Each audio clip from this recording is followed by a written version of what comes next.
Hello and welcome. What the fuck? We'll just restart that. Blip, blip, blip, blip, blip. Here we go. Hello and welcome to Three's a Crime, a true crime podcast. I'm Tori. I'm Emily. And I'm Lindsey. And that's our intro. Here we are professional podcasters. We're podcasters, bitches.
So, okay. We're just going to take a couple deep breaths in and out. Okay.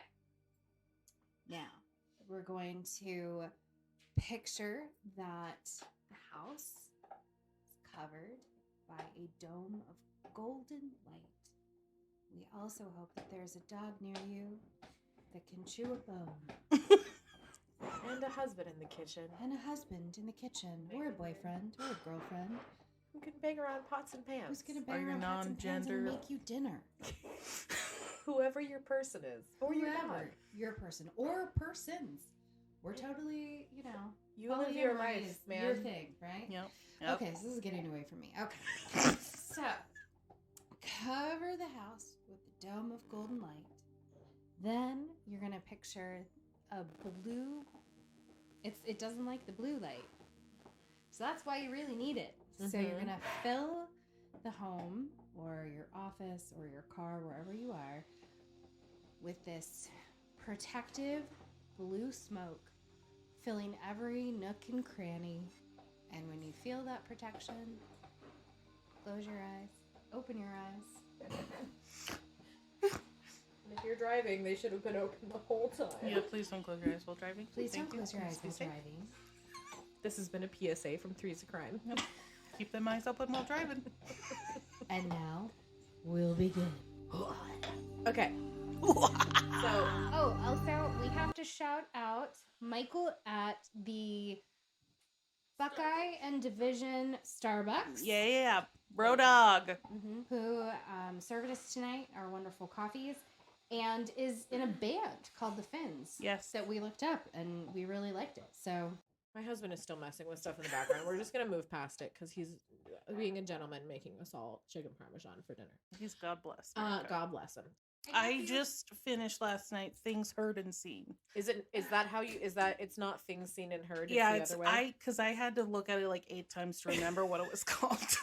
It's like starts out like, oh, this couple is having issues and they move to this house in the middle of nowhere in this small town, and I loved it. But I just wanted to talk to somebody who well, right. it, Do you remember me being like, okay, when somebody watches this, I need to talk about this movie. Yeah. I think it's supposed to rain all day tomorrow. I think I plan on watching movies all day. You should watch it. See if you like it. Okay. Because I think we talked about watching the Annabelle movies this weekend. That's a good idea, Animal too. movies? Annabelle. Annabelle. Which is a great segue. Hell yeah. Into my story that I finished like 20 minutes ago. Today, we are going to talk about Arne Cheyenne Johnson, which, if you have seen the new Conjuring movie, he is the kid who claimed that the devil made him do it. Yep. So, buckle up. And we should just say, we watched The Conjuring 3 last weekend. Yes. I We all wanted got to know what together. you guys thought. What do you think of it? This is a spoiler, by the way, if you haven't watched it. Pause, go watch, come back, listen, tell all your friends to please listen watch. via Patreon. Yeah. Yeah. Right. What do you think? I honestly loved it. I thought it was great. I thought they did such a good job. And I don't like sequel movies. Or Yeah. like, I always am like the original, I think, is always the best of Yeah. everything. And I really liked all three of them. Mm-hmm. You know me that I don't like the gory horror.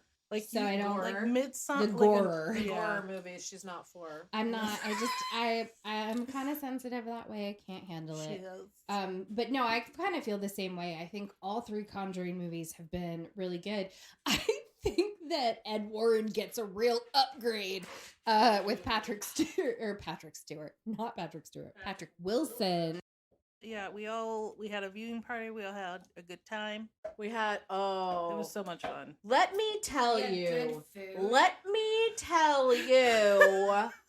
about the motherfucking food that we ate. And by we, what I mean is the dog. The dog. And not my dog. Nope. I want to make that clear. My fucking dogs know I'll beat the fuck. I'm not about animal abuse, but I do make threats frequently to my animals, and they sound very dramatic. But he's a dog-in-law. And he's my dog-in-law. I loved him. He's such a fuckhat. He is a little elderly gentleman. He's so ate, sweet. Like 4 whole chicken breasts off the counter. They were cooked. They were cooked, and they were only salt and pepper. So like, they was just gonna been have grilled. real shit. He wasn't gonna. It wasn't covered in anything. And then he got up and took half a loaf of sourdough that Michael had also made that morning and like brought it out into the living room while we were watching the movie. And we didn't notice for a good hot minute, but then it was like, what is Diesel licking? Yeah, because he started to growl. Eris walked over there. She jumped off the couch to see what he was doing, and he growled, and we were like, he's never growled before. And that motherfucker had half a goddamn loaf of sourdough. So... But besides that, it was a fun evening. It was very We didn't have much chicken on our salad. No. My God. Ugh. Okay, so have you guys watched New Girl? Oh my God, I love that show. I've been told I sound like Schmidt frequently. Oh my God, you really are Schmidt. Oh my God, yes. Yes. Oh my God. 1,000%. No, you're not gonna unsee No. it. Can you It's a please? problem. I don't know what laugh just came out of my body. I loved it. But yeah, that was a real That was genuine nice. like, what? You are kind of a Schmidt. Arne Cheyenne Johnson. Arnie. A man who was convicted of manslaughter in Connecticut in 1981, becoming the first time in American history when a suspected murderer pled not guilty due to demonic possession. Dun, dun, dun, dun. Which one did you say, pled or pleaded? Pled? Pled. See, so here's the thing. Is it both? I think pled sounds right. But I hear like newscasters and people all the time say It's like saying pleaded. he hanged himself versus he hung himself. Yeah, I get messed up. So I'm gonna say affect or effect. Affect. I have a problem with those two. I will rewrite an entire sentence to not have to use that word. that's fair. Yeah. Yeah. So I'm just gonna say pled. He pled not guilty due to demonic possession. The entire story begins in Brookfield, Connecticut with 11-year-old David Glatzel. So this, I feel like goes without saying, but if you haven't seen the movie, this is spoiler alert. Spoiler. This is the true story about The Conjuring 3, The Devil Made Me Do It. Okay, so the story begins in Brookfield, Connecticut with 11-year-old David Glatzel. So I think I'm saying that right, Glatzel. In July of 1980, 11-year-old David Glatzel was assisting his sister's boyfriend, Arne Johnson, clean up his apartment he was moving into. So this is actually something I didn't catch in the movie. The house that all the beginning stuff happened in was in Arnie's house, not David's house. Okay. There's Arne, who's 19 years old. David is 11. And David's sister, who is engaged to Arne, her name is Debbie. Debbie. Yeah. Arne and Debbie are moving into an apartment, and they had 11-year-old David come. He was just like, sweeping up the floor, doing whatever the fuck 11-year-old kids do. Yep. All I can think of is when Tori Catherine is just floating up on the fucking ceiling. David goes upstairs, and he's like doing his thing, sweeping, and he said that he saw the spirit of an older man. So I will tell you, that in the documentary, it's called Shock Docs. The Devil Made Me Do It. It's on Discovery Plus. It's very good. Go watch it Not after HBO. listening to this. Not HBO like I thought. Discovery Plus. It shows, like reenactments. And I didn't, Oh, and sometimes, hell yeah. sometimes they're like, oh my God, super horny. Most of the times they're terrible. I wasn't expecting it. And so they're just like, he saw a man. And then there's just this ghost man on the screen. And I was like, so just be aware of that. It just kind of caught me off guard for a second. So David claims that he sees the spirit of an older man. He describes the man as having a white beard, wearing a flannel shirt and jeans, with skin that seemed to be charred. Ooh. The man not only threatened him, but he also said that this spirit entity physically pushed him to the side. Oh my God. Oh no. Oh no. God Misty, damn it. that was for you. Yeah, everyone loves Lindsay.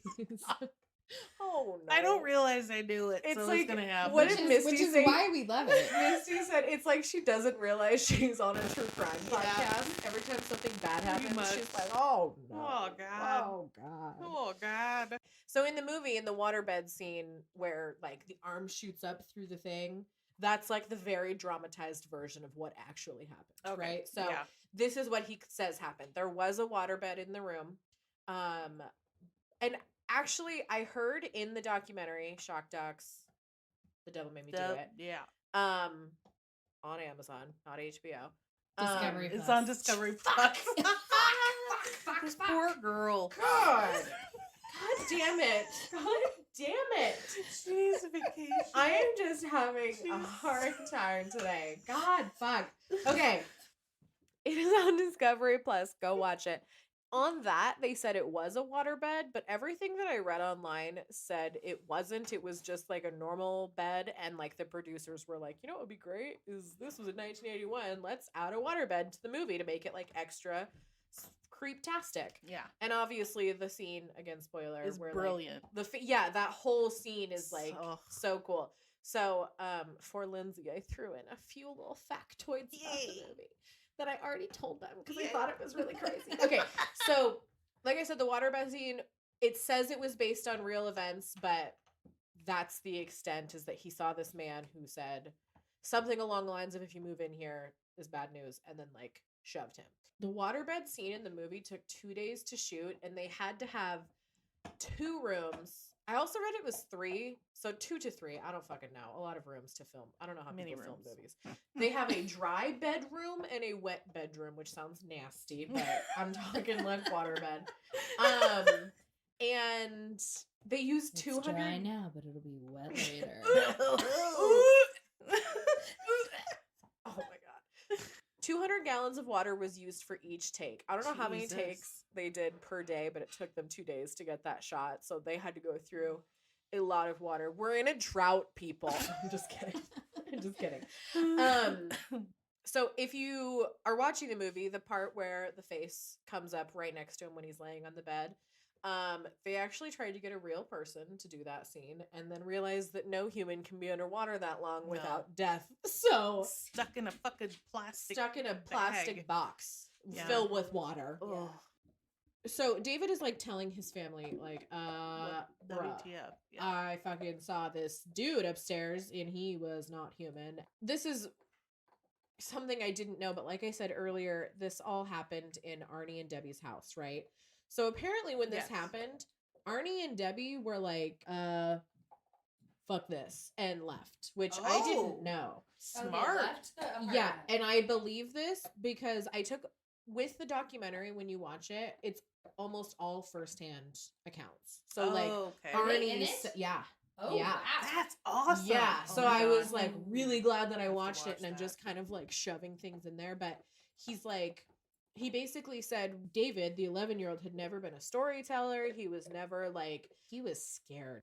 They moved out of that house and went to live with her parents in the meantime, which is where the movie takes place Okay. and the whole possession Yeah, thing. they bring That's you why- right to Yeah. shit show. So, as time passed, David continued to see this man, and he said, according to the documentary, it said in the daytime he was just a man, and in the no. nighttime he was a demonic beast that spoke Latin.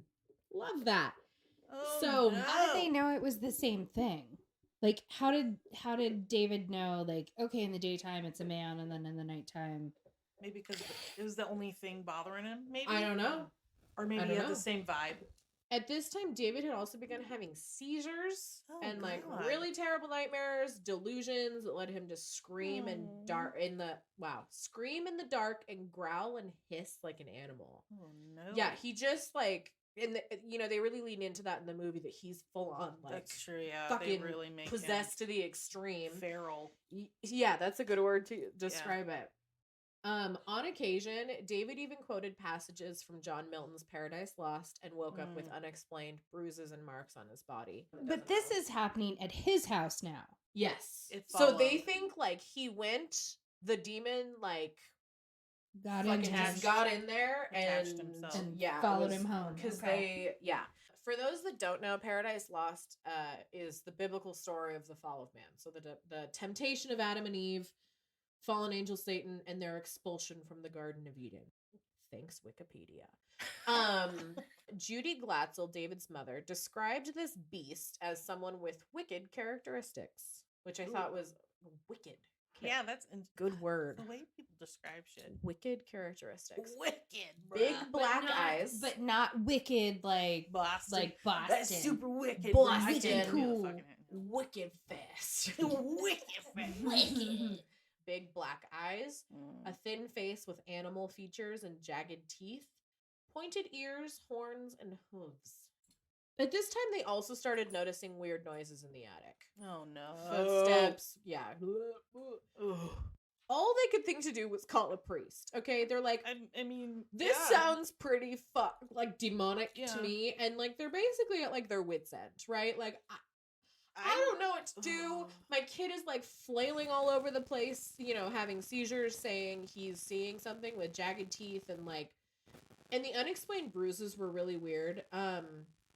They said that like in some of his episodes, Mhm. you would actually see his skin moving, like if someone was hitting him. Ew. He would Yeah. be freaking out, and they'd see like.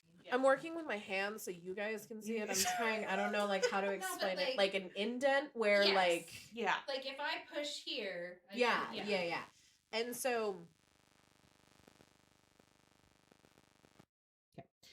Thanks, demons. So all they can think to do is call a priest. And according to shock docs, when David heard this, the beast, I'm just going to keep calling him the beast, Yeah. okay? Yeah. The beast came out and spoke through David and said, quote, "Don't do it or there will be consequences." Why isn't anybody listening to the demon? I don't Oh, God. know. But also, like, are you gonna let a demon run your life? No. And two, It's fucking girl power, bitch.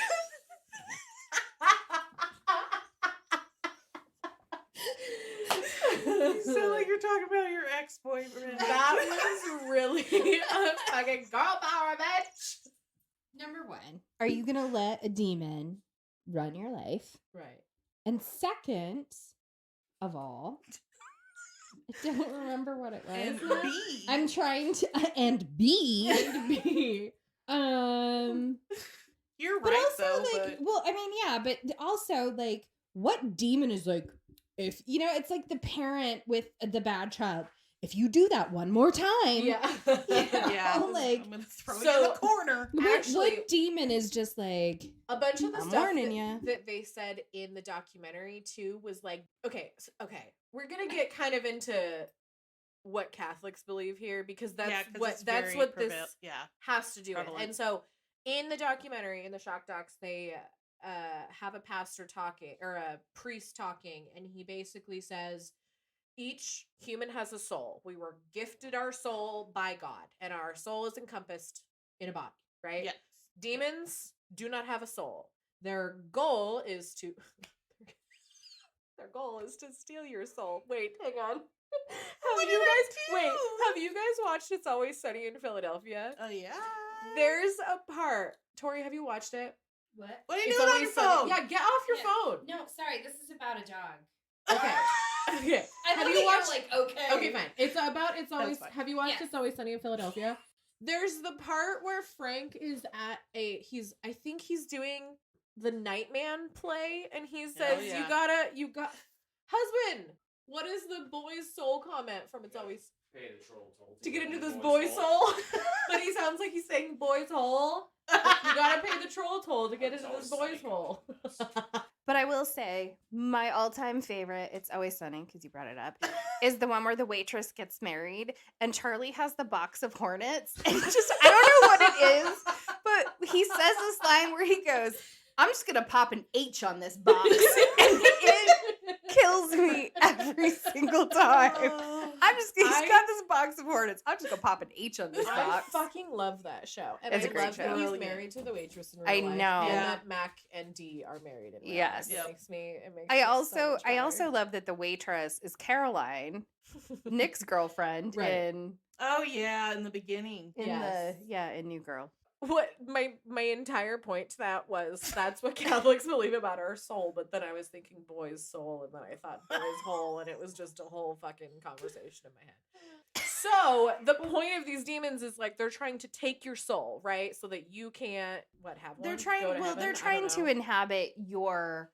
They're trying to take your energy. They are your Yes. soul, essentially. Yeah, They they're like trying to inhabit you. Yes. Yeah. suck you dry, pretty much. Yes. Ooh, which is really. Did you guys ever see the movie Fallen with Denzel Washington? Uh-uh. I feel like that is a Yes. really good Oh god, you should kind of watch it. you So should watch good. it. Okay. I It's think the that same that's kind kind of a good example of Yeah. a demon kind of attaching themselves and then sort of using you to work through Yeah. them using whatever anyway. Working through you. Yes. Whatever. Well, so the reason I say it is because what everyone said was the way for the demon to like officially take you over is you basically have to have give to permission. give in. Yeah. And so they're just, coming at you. Well, and I can't hear it. you can't. I can No. hear it really loud. One of the other things that I want to make clear here is that when they talk about permission, it's not even you saying like, "Dear demon, please enter my soul." Do you know what I mean? Yeah, It can really be like if you're messing with the spirit board, that's permission. Yeah. There's a scene in The Office where Michael Scott, they're like, "You're bankrupt," and he goes out into the office and he goes, "I declare bankruptcy," and that's all I can think of is like, demon inhabit my body. That's not how it works. No. And just to be I clear, declare bankruptcy. we are not inviting or giving permission. No. Absolutely not. Get the fuck out of So- here. Girl power. Get Girl, out. girl power, get out. Not today, demons. Girl power, get out. Yeah. T-shirt. Yeah, I was Sold. just gonna say. Okay. So the reason that I say this is because everyone said that David was like he was like not today demons girl power, okay? He was like not giving in. He was and it's a fucking bummer cuz he's an 11-year-old kid and he's fighting something. literally fighting something totally that not human that For is his like life. yeah, and Yeah. they just kept saying like he wasn't going to give in, right? He wasn't going to give in. He wasn't going to give in. So they call the Catholic. They call the Catholics. They call the Catholic Church. Well, same. Yeah, they do. They call them Catholics. Catholics. They call All the them Catholics. Catholics. And the Catholic Church did send a priest to bless their house. He also gave David. It's called a scapular.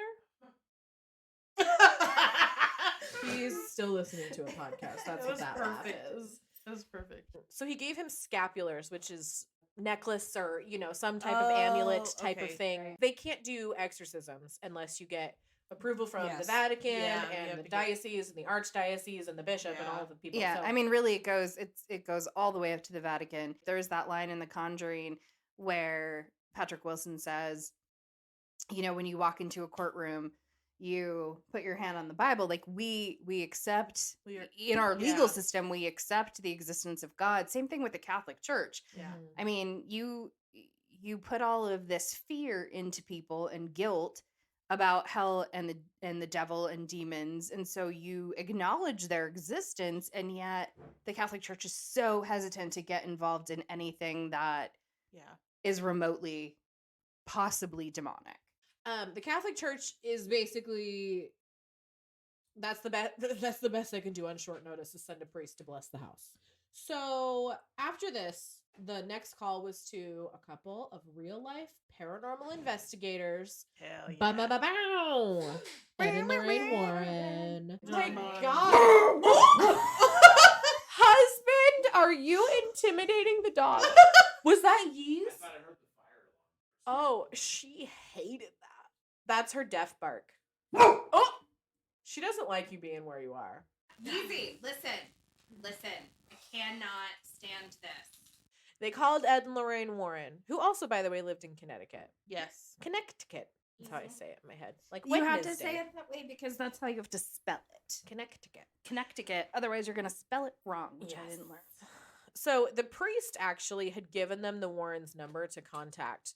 And again, they were well known at this time. You Yeah. know, they're... Yeah, that was like Yeah, starting that- their prime time. Yeah. And I mean, it's also after Amityville, which was a huge Yeah. case for them. So Ed and Lorraine Warren also speak in the documentary, by the way. Oh, hell yeah. You're going to love it. It's really good. So the Warrens agree to come. They decide to bring along a physician. I mean, luckily they only live like 5 seconds away, but they're like, we just Yeah. want to make sure like this is an actual demon sitch that like we Yes. can help with. Yeah. Physician came, everything was fine, everything checked out, kid was mentally, physically okay. The call to the Warrens came on Sunday evening, but according to Lorraine, earlier that day, her and Ed had gone out for a drive, and as they went through Brookfield, which is where this was happening, Yeah.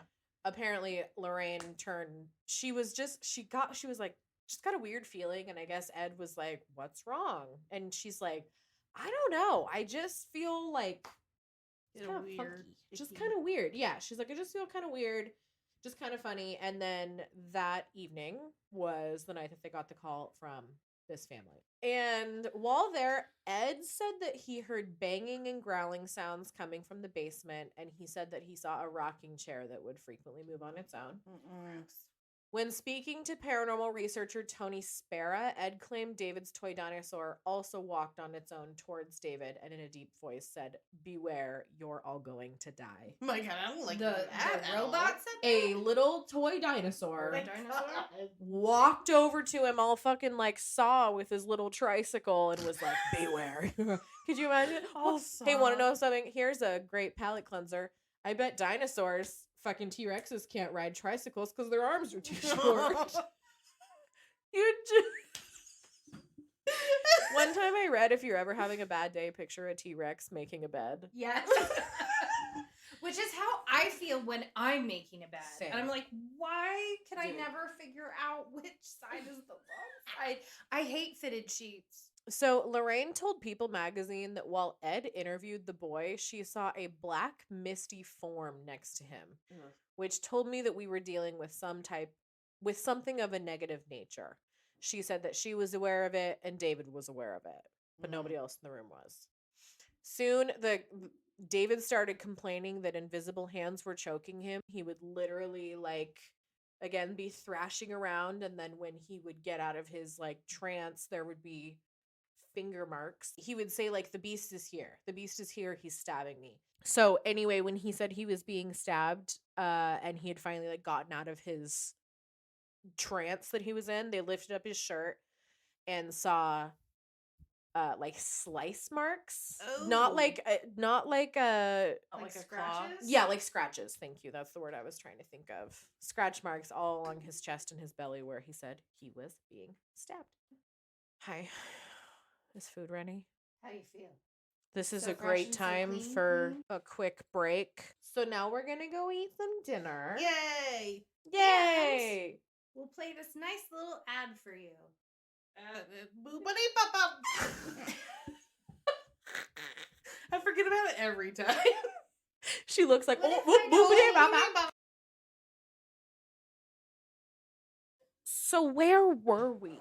They also said on numerous occasions he spit, bit, kicked, and swore at his mother while he flung his body around like a rag doll. Ed Warren told the Washington Post, quote, right away I knew that there was something to this. I felt like a good fisherman when he knows there's something on the line. He added that he thought there were 43 demons inside the boy, and David had named all of them. According to Shock Docs, the beast would call the entities by number. And again, this is in the documentary, so I don't know if this is like from a Catholic perspective Mhm. or what, but it said it provides anonymity for the entities so that they have more control like over 'Cause their you- victims. Well, yeah, So because if you can name, Yeah, that, if you can name name them. them, you can. yeah. Okay, so I'm a little confused here. So is there like one head demon with like 43 other demons? So, or in the documentary, okay.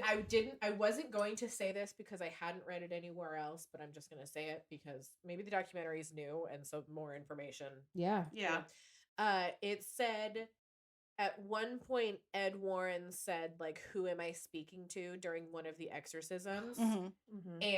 Or he says, "Tell me your name," or something like that. And he says, "Satan, I'm Satan. Mhm. David is gone." And so they basically assume Satan is the one, and he basically has 42. There's like, I think it's Metalocalypse where someone is speaking at the Church of Satan and he goes, "Yes, hello, someone is leaving their coffee cups next to all the trash cans instead of just putting it inside of them. And so if you could stop doing that, like that would be great." And then he goes, "Okay, thanks. Hail Satan." And then they go, "Hail Satan." And it makes me giggle. So basically they said this one main demon, Satan or whoever it is because this is like over time, right? This has been happening over time. And so they basically established demon's not getting his soul because he's a fucking fighter. So Satan or whoever the head demon is like, "I'm gonna call up 42 of like My friends. my bros. My demon bros. My demon bros. And like Demon bros. demon bros. Man, I must have been crowded in his little 11-year-old body. Seriously, Oof, poor kid. Poor child. At this point, no exorcism has happened. Only Okay. a priest has come to bless the house, and then the Warrens came. I read somewhere that they came with 3 priests, but again, the more I kind of get into it, the more you can't really get a clear answer on how many priests were there because they don't want to tell you. So I don't- sometimes I yeah. hear 1, sometimes I hear 3, sometimes I hear 6. They Well, could give and that- deceiving information. Just- Well, and that goes back again to the like, you know, the Warrens are recognized by the Catholic Church, but not officially, Mhm. Right. you know, and so It's just some they weird. don't. And it was like the priest that came to the Amityville house. You know, like he said in an affidavit, "Oh, I've never been there. I've only talked to them by Yeah. phone." But then a couple years later, he's on TV, but like only if he's like blacked out, just talk about what happened. Yeah. Yeah. And the priest name in the movie was changed. So that okay. also But I just mean, a I point. kind of get it though. Like, I mean, Oh, look at what totally. happened to the Lutz family when they came out and talked. Like, if people Yeah. don't believe, then if you don't believe in that, then that person to you is automatically a liar. Yeah. Yeah. Yeah, totally. The Warrens are like, they've been seeing all this, okay? And they're like, okay, fuck this. We need someone to exorcise the demon from this person. So for an exorcism to be approved, it has to run through the Vatican, like I said, the diocese, archdiocese. And so basically the Catholic Church was like, look, we need proof, basically. Yeah. To perform an exorcism, we need proof. So they're like, you kind of have to wait this out. Here's some holy water and some trinkets. And Get your demonic grab Yeah, bag they on the were- way They out. were kind of like, there's some coupons in there. They were just kind of like, Here's some we holy can't water and some do trinkets. anything. Yeah, so they gave him holy water and some trinkets. And while they're waiting, Ed and Lorraine Warren kind of, again, they live close by. So they go back home and they're like, they give them salts, some kind of salt. Oh. I mean, You can- That can be used like like salt windowsills keep you and stuff. safe from like ghost demons. Okay, so some Yeah, kind of you're basically, it's, I think, like they do it on like doorways and things Right. like that, and Right. it's supposed to be like a barrier that can't be crossed. Right. Like Yeah. you're making a physical representation of a boundary. right. I learned that from Supernatural. Oh. I watched I didn't it, watch yeah. that show. I didn't either. Michael did though. I loved it. Dean. Mm. sponsor us. So anyway, because it takes such a long time for it to be approved, they just had to hold on, basically. And so in the Ugh. meantime, Debbie, the sister, is like, I'm going to start recording everything. Good. For all you young kids out there, I wasn't alive at this time.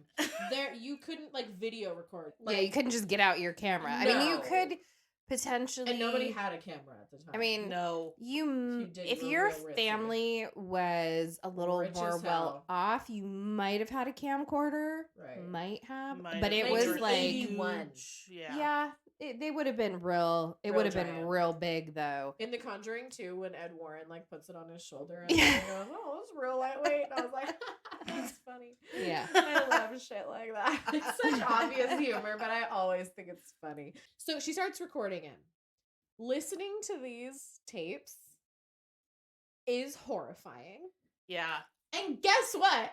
We're gonna listen to it. Yeah, you played that, or you sent us So- that like voice recording, and I was just like, I'll no. send. So I'm gonna play it. Okay. It's a little hard to hear the words, so we have subtitles. But one of the things that I want to point out right before he laughs, there's a creepy part where he laughs and he says, "I own David." It's kind of hard to make out, but like we're gonna be able to see it, so I don't love that. Jesus repels you. Leave this child alone. Yes, never. You are not strong, you're weak. Leave the Father and the Son and the Holy Spirit. Amen. David, Mom's here. Get out of my son. Get out of my son. Get out. Get away from my son. David, David. In the Father and the Son and the Holy Spirit. Amen.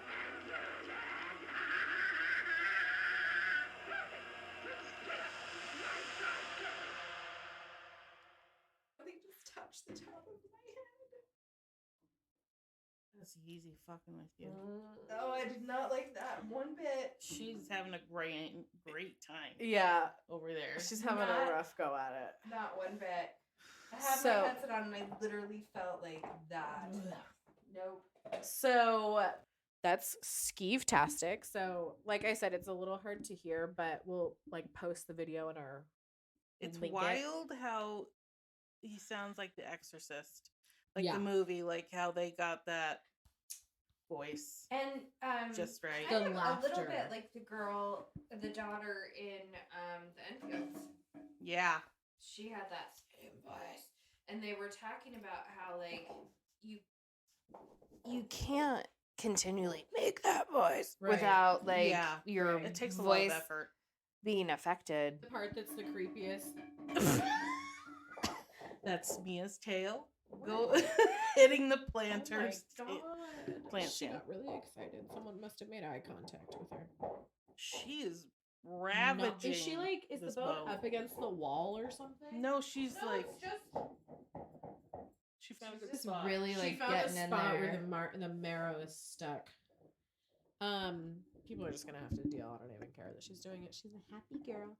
So, the creepiest part is that he's, like I said, he says, "I own David," and the then laugh. he laughs. That creepy fucking maniacal Fuck, laugh. dude. They send this to the Vatican, and the Vatican goes, "Okay, Yeah. actually, we can do they called it something way better sounding than this, but basically like a mini exorcism, like not a full-on exorcism, but like an emergency, holy fuck, this kid is full of demons Mhm. exorcism. Okay. In total, 3 exorcisms were carried out on this 11-year-old kid. God. So Arnie, who was dating David's sister at the time, was present during all of them. In the movie and in real life, the priests, the first thing that they do is they bless the house, and then they begin the first exorcism. And Lorraine says that during the first exorcism, David levitated, ceased breathing, and even stated that he knew somebody would die soon, Ugh. specifically in relation to the manslaughter that Arnie would later commit. And he seems like a nice guy. I know he killed a dude, but listen to the end of my story, okay? The devil made him do The it. devil made me do it. Devil made me do Him, it. not me. The mother stopped the priest halfway through because apparently as the priest was doing his thing, David, while he was fucking floating around, Levitating. I don't know if this was just the dramatized version, but in the show he like scratches the priest's face and the Ooh. mom is like, no, like this needs to stop. The more the priest is challenging the demonic entity, the more you're going to see that entity The react pushback. through the Yeah. pushback. And I can't imagine being a mother and watching your 11-year-old Oh my god. go through this. And apparently when you perform an exorcism, if you do not finish the job, you have to do it again. Oh god. So she stops the whole thing, and they're like, well, fuck. We have to do it again. So the second exorcism is scheduled for a week later on September 8th, which the date was actually chosen because it's the Virgin Mary's birthday. Oh. And it would make it the best way. Like, Tori who the fuck face. knows that? A I Catholic don't know. priest. I really I seriously don't know why this is bugging me so much, but it's like this is Mary's I mean- birthday, and I'm like, I call bullshit. How the fuck could you Like I said- possibly know when the fucking Virgin Mary was born? You'd have to, Yeah. because you'll have to tell me what you think when you watch the documentary. Because Okay. it's the Catholic priest who says it.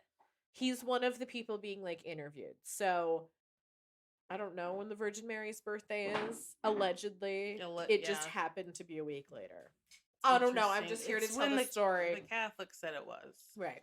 Somebody came up and said the Buddha was born on May 15th at 11:30 a.m. I would still have the same Yeah, how the yeah. fuck do you know that? Right. Yeah. Yeah. According to them, this would be the best day to have. You don't fucking know. I don't know why that is the particular sticking point for me in I all of don't this. know. It's not the demons, it's the It's birthday. the fucking birthday. It's the time. Like I totally he buy the demons. took a shit. Don't- Yeah, And then- we need to know. So, they believe that this would make it the best way to have like a non-violent exorcism. I don't understand how they think that would be. I don't know. I don't know. Like unless you were calling in the spirit of Mary. So, well, actually, the second exorcism took place in the church. They actually brought him Oh, to the church and did whoa. the exorcism there. It was fairly calm. Nothing really of note. They just did an exorcism. All right. I And don't so know if he nothing- wasn't like I don't know if nothing of note means like, yeah, he came out, or was he just calm It's the just whole same time? old 'Cause shit, or I would think, well, according to my vast knowledge of demons and movies, I assume that there's some dramatic, like they leave the body. So I guess I don't know, but it says it was an uneventful exorcism. that's whoa. It's a typical Tuesday. Performed an exorcism, it was fine. so what happened? Nothing much. So, birthday. That's pretty fun. it was fairly calm. They assume it worked. Lorraine said that they're like, how do we know? And she's like, I guess the only way to know is to go home, wait till after midnight. But like, shouldn't she have been able to sense something? Yes, Okay. go ahead. probably. If she's a So she says to wait till after midnight. At 12:07 a.m., oh no. 7 minutes after midnight, Oh, on September 9th, David has another episode. God. And at Damn this it. one, in an attempt to protect the little boy, Arnie encouraged the demon to enter Oh. his body instead. And so I read a couple different things about like how he said it, but it was basically like, hey, get out of him. He's just a little kid. Oh yeah, he said that in the movie. Yeah, like Yeah. take me instead. And the Warrens said like we said don't, just like in the movie, we said don't do that. Don't do Yes. that. Don't taunt him. Don't speak. Yeah. In the don't- movie they said don't even speak to him. And Ed Warren said, quote, it's just one of those things you never do. If you know anything about this sort of thing, you would never do it. I quoted a website, the Decider website, because I liked how it kind of compared that part of the movie to the real story. Quote, no doubt the emphasis on the true story aspect of the film is a creative choice intended to make a spookier viewing experience. And most fans of The Conjuring are likely just there for some good, fun scares. Hopefully most viewers don't take these assertions of truth too seriously. After all, they just watched an 8-year-old kid in demon makeup do a backflip on a kitchen table. I was like, that's okay. Yeah, that's okay. So technically a bunch of the beginning stuff was true. It's always just dramatized, right? Yes, There's no absolutely. technical claim that he was on the kitchen table doing fucking backflips. But, I mean, so at this time, they assume that the demon is out of David. I mean, the Warrens assume that he's in Arnie, but Yeah. nothing weird is happening like right at this moment. They're like, Okay. So wait a minute though. So the Warrens knew at that time or had a good suspicion at that moment they that did it like had see gone it happen.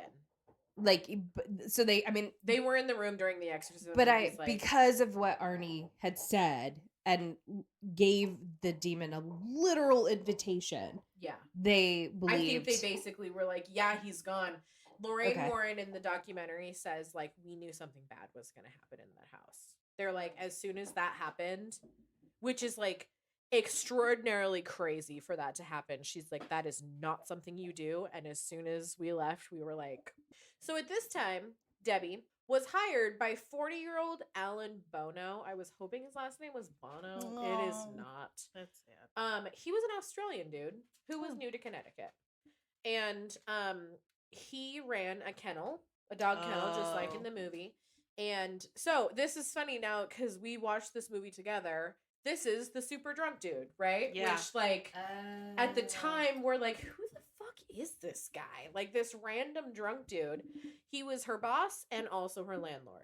Right. That's right. So I think we missed that when we were. yeah, I think we did too. So, she and Arnie moved out of the Glatzel home. Basically they're just like, we just want a new start, dude. Yeah. Like, I don't fucking want to be in this house anymore. Blech. They got an apartment close to her place of employment, and like I said, he was her landlord also. So this guy, Bono, he lived in an apartment above the kennel. So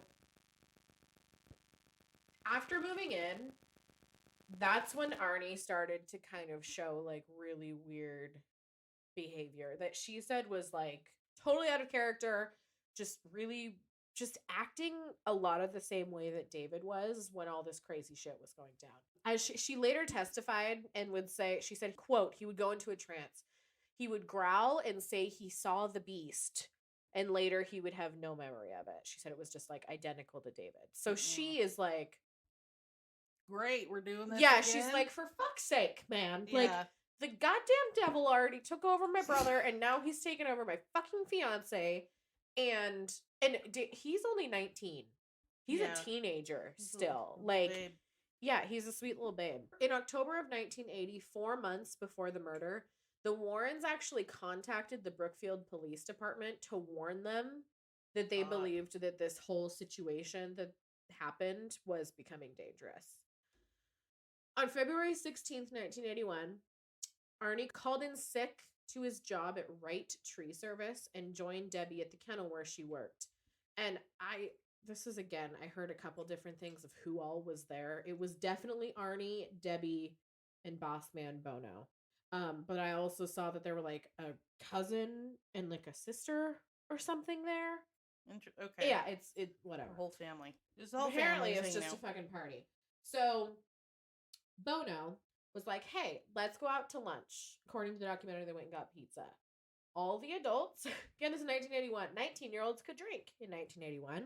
Oh, fuck. So all the adults started to get a little Tips. shammered in the middle of the day. And after lunch, the entire group returns back to the kennel. I think that they probably went back up to his apartment, just like we're hanging out or whatever. And they were like known to be like friendly with each other. Like it wasn't really anything weird that like they were hanging out with their landlord / boss. He was just, whatever. Yeah. So when they get back, they start to notice that like Australian dude Bono has had like a little fucking too much to drink and is getting like a little belligerent and annoying and like turning the music up really loud and just like really kind just of like in the fucking movie. yeah, just kind of starting to be obnoxious. That's actually funny you say that. I didn't even put two and two that's together. When I was like, oh god, this is gonna be dead. Yeah, and dead, he was dead. just being like an annoying, belligerent drunk person that you don't want to be around. Yeah. Debbie is kind of like, oh, I'm not really feeling this. Okay, like I think I want to leave. And as she's like getting everyone to leave, because again, apparently this is like a family affair, he grabs one of the girl's arms. According to the internet, it was the 9-year-old, and was like, "No, I don't want you guys to leave." And he refuses to let go. And Arnie turns around and is like, "Ooh, like, let go. Like, we're fucking leaving. Don't be fucking weird." And according to his sister, Arnie's sister Wanda, Oh, Wanda. who allegedly was there. And again, I say allegedly because the documentary is just a lot different than a bunch of the stuff. Mhm. It's details that don't like really matter, but That happened with Amityville as well. yeah. So just bear with me. And Mia. Whoa. So according to Wanda, the girl who was grabbed ran for the car, and then Debbie attempted to mitigate the situation by standing between the two men. She's like, "Bro, we just want to leave. You're drunk." Bleh. And then Arnie starts growling like a motherfucking animal, drew a 5-inch pocket knife, and stabs Broski Bono 5 times. Jesus. fuck. Literally, he's just like, "Hey, I don't want you guys to leave." And he's like, "Hey, we want to fucking leave." And she's like, Man, don't fight." And he's like, "I'm gonna fucking kill you." And then stabs him 5 times. And he's like, "Arr," like while he's doing it. like, oh my god, he's growling like a motherfucking animal. He stabs him. And this is contrary to Arnie's general personality, Oh yeah, right? nobody had anything bad to say about him. He was like a Yeah. nice 19-year-old kid. He was Anybody who invites the demon husband that's material. possessing your... Yeah, he's like husband material for the girl. He's Oh, like yeah. great dude. And in the documentary, he looks like a fucking. I mean, I know that you can't judge people based on like how they look, but like you'd He's see out him of- and you wouldn't be afraid of him. He's out of prison now, right? I'll tell you. Oh, jeez. Wouldn't you like to know? I would like to know. I'm gonna tell you. Okay. So he stabbed him repeatedly, mostly in his chest, and there was one that stretched from his stomach to the base of his heart. Oh, fucked it. Yeah. Afterwards, Arnie stabs the dude. Girlfriend is screaming her fucking head off because her boss / landlord just was killed by her fiance. Yeah. Okay. She's like, "What the fuck?" And so Arnie just walks off into the woods Oh. in a catatonic state. Right. Just, again, just like the movie, he's walking down the street covered in blood. Mm. Same thing. Only difference is it actually happened at night. So, yeah, creepy. They did, now that I know all the details, like, I'm pretty impressed. Again, I want to watch the movie a second time, but I'm pretty impressed with the details that they did keep in there and made it seem kind of how you picture it in your head. Yeah. Yeah. And So- just as a little plug for HBO, if you have HBO, you can actually watch the movie right now for It's like through 30 like days. July 4th, I think. Yeah, Yeah. you can watch it, so you don't actually have to unless you want to. I feel like that would be a great movie though to see in the theater because what do you call them? Your monster punches were Oh, definitely. yeah, Monster Punch. Yeah. Yeah. So Arnie said he had no recollection of the murder. Total catatonic state, just walks right off. Like I said, very similar to what happened in the movie. Arnie was discovered 2 miles from the site of the killing. That's what they do when Yeezy's here. She goes in that plant room. Charlie does it too, or he barks down the hallway. I'm telling you, something is tonight. Mark is so not scary. God bless Mia. See, and she's probably even more sensitive because she can't hear. According to the officer, he saw him walking down the street, covered in blood. He's like, "Get in the car!" Like what? He's like, like what the fuck? And so he picks him up. He ends up at the Bridgeport Correctional Center with a bail of $125,000, which I probably should have Googled how much that was in 1981. So for 2021, $125,000 would be $358,187.57. This was reportedly the first murder in Brookfield in 193 years. What? Yeah. Wow. Nobody had been murdered at this place in 193 years. Oh my god. Yeah, isn't that wild? So the following day, Lorraine Warren called the Brookfield Police Department and said, "Hi, I'm Lorraine Warren, and he was possessed by the devil when he killed someone." She's like, "I'm telling you." I mean, she probably sounded crazy, of course, Yeah. but she's like, "I was there. I told," and she, I don't know, maybe I skipped over it, but there was a part where she had like called the police. Did I say this? She called the police department and told them Yeah, or when they left, they called the police and said something's gonna happen. something bad is gonna yeah. happen. And so she's basically like, "I told you something bad was gonna happen, and like I'm telling you, Fucking told you, he was bitch." possessed." This idea that a demon overtook someone's body and caused them to murder someone made the case a sensation at the time. God, Absolute, like, I think it would be a sensation now, though. Oh, if somebody totally. was Yeah. like, I was but possessed. it was right in the middle of the Satanic I was Panic. gonna say those, Right. yeah, And the start, um, and then Had The Exorcist come out yet? When did The Exorcist come 70s. out? 70s. So Right. that's what it kept saying was, at this point people had seen The Exorcist, which was and like Amityville. and Amityville. So while telling the Washington Post the story of her son David's demonic possession and the subsequent murder of her daughter's boss by the girl's fiance, Judy Glatzel, David's mother, said, "This world is being controlled by the devil. Look at the drugs, the prostitution, the gambling, and the violence. The devil is in charge of it all." And then I put, keep in mind, this is in the 80s of America, the height Yeah. of the Satanic Panic. Yeah. So, okay, so a kid is possessed, and now his mom is saying, "The devil is possessing all of us with drugs and prostitution." And I'm not saying Goddamn rock prostitution. and roll. Yeah, goddamn sex, drugs, rock, roll, kill America today. So Satan. Satan. Hail Satan. Hail Satan. A media frenzy soon surrounded the story, fueled in part by Ed and Lorraine Warren, Oh, totally. whose agents promised that lectures, a book, and even a movie detailing the crime were in the works. Yep.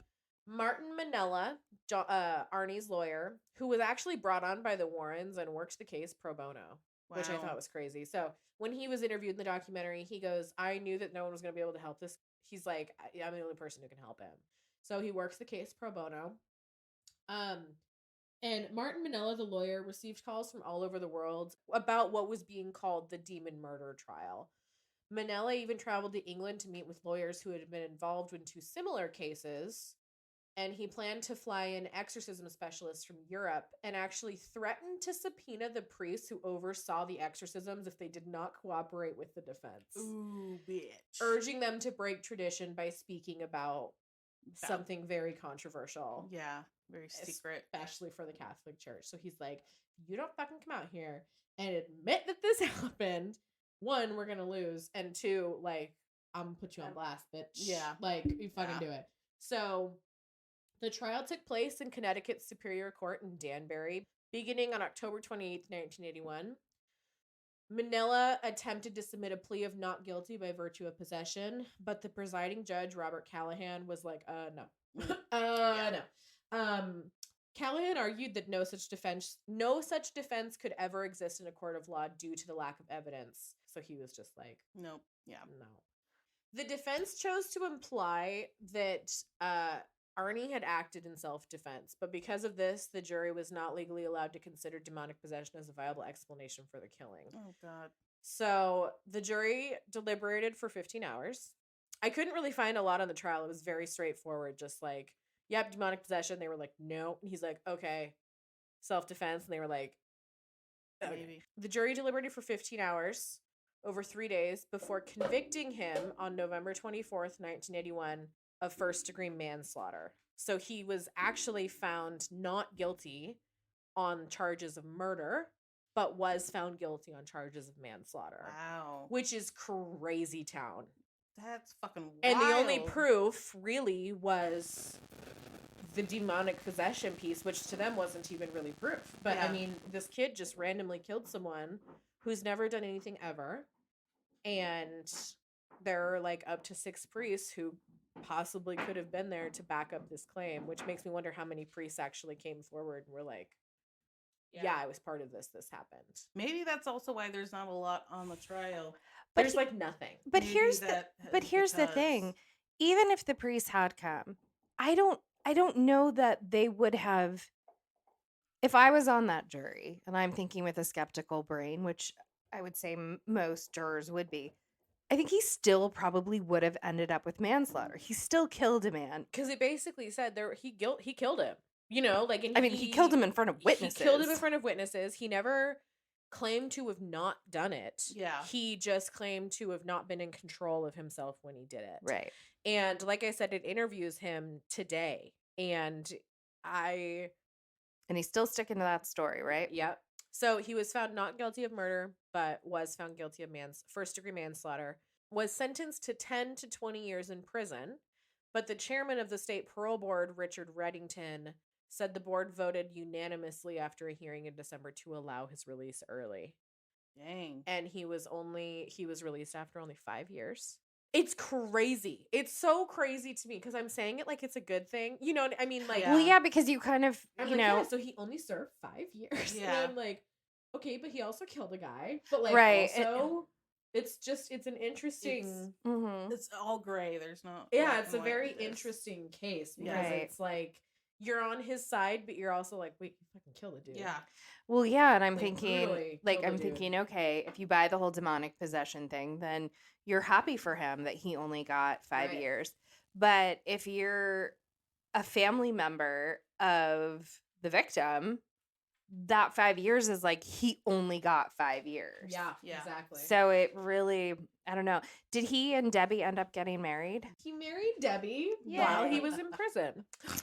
He also got his high school diploma while he was inside. I don't know why Aw. I guess I just realized I didn't Get it ever when he- hear about him not getting it before, but apparently he didn't. And the two of them actually went on to have 2 kids. And she just passed away in April. Oh, yeah, sad. Recent. So, Debbie that we just watched. yeah. Oh, Yeah. R.I.P. passed away Debbie. in April. He was released under a program in which he remained under state supervision. He remained under state supervision until 1991.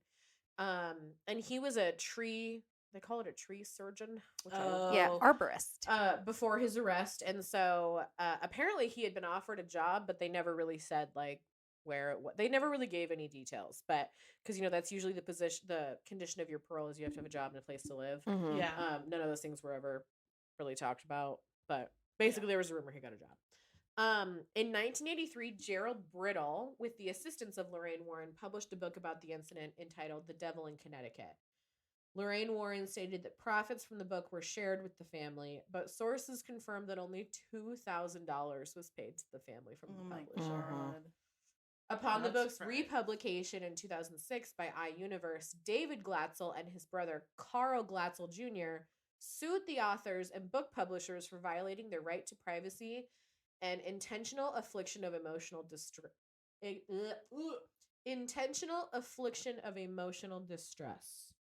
And describes his childhood as a living hell because of what the Warrens had done, he said. Yeah, I mean, Carl, who is one of the brothers, also claimed that the book alleged he committed criminal and abusive acts against his family and others. He said that the possession story was a total hoax concocted by Ed and Lorraine Warren to exploit the family and his brother's mental illness. That miraculously went away. Fair point that I hadn't thought of. Same. So, in the Yeah. book, he also said that he was presented as the villain, and he didn't believe in any of the supernatural claims apparently whatsoever. He asserted that the Warrens told him that the story would make the family millionaires and that he would help get Arne out of jail. According to Carl, the publicity generated by the incident forced him to drop out of school. Okay, now this sounds so dramatic now that I'm reading this over. According to Carl, the publicity generated by the incident forced him to drop out of school and lose friends. oh, And business opportunities. business opportunities. In 2007, he began writing a book titled Alone Through the Valley Okay. Oh my God. god. about his version of the events. Carl, surrounding I his was brother. just about to defend you, and then Yeah, I couldn't. That just fucking That- threw you over the edge into the valley. You shit. Nobody's. This isn't about you, Carl. Yeah, Carl. Yeah, Carl. You Jeez, dick. Carl. Seriously. God. Lorraine defended her work with the family, saying that this is where she said it says 6 priests, where the priests who were involved in the incident agreed at the time that the boy was possessed and that the supernatural events she described were real.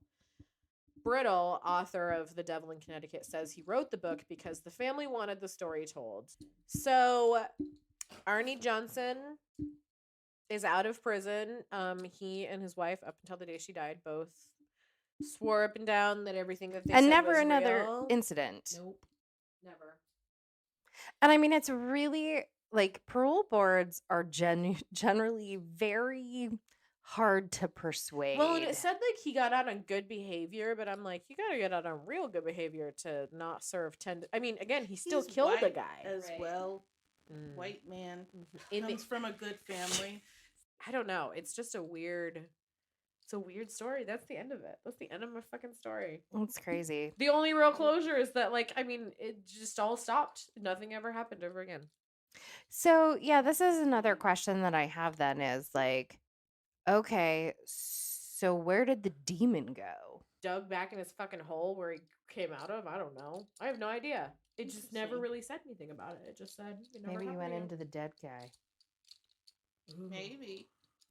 I just think it's weird that there It's was weird. There's like a lot of kind of multiple- holes in it. Because I mean, Yeah. it's a Right. demonic possession case. Like, I what? just don't understand why or how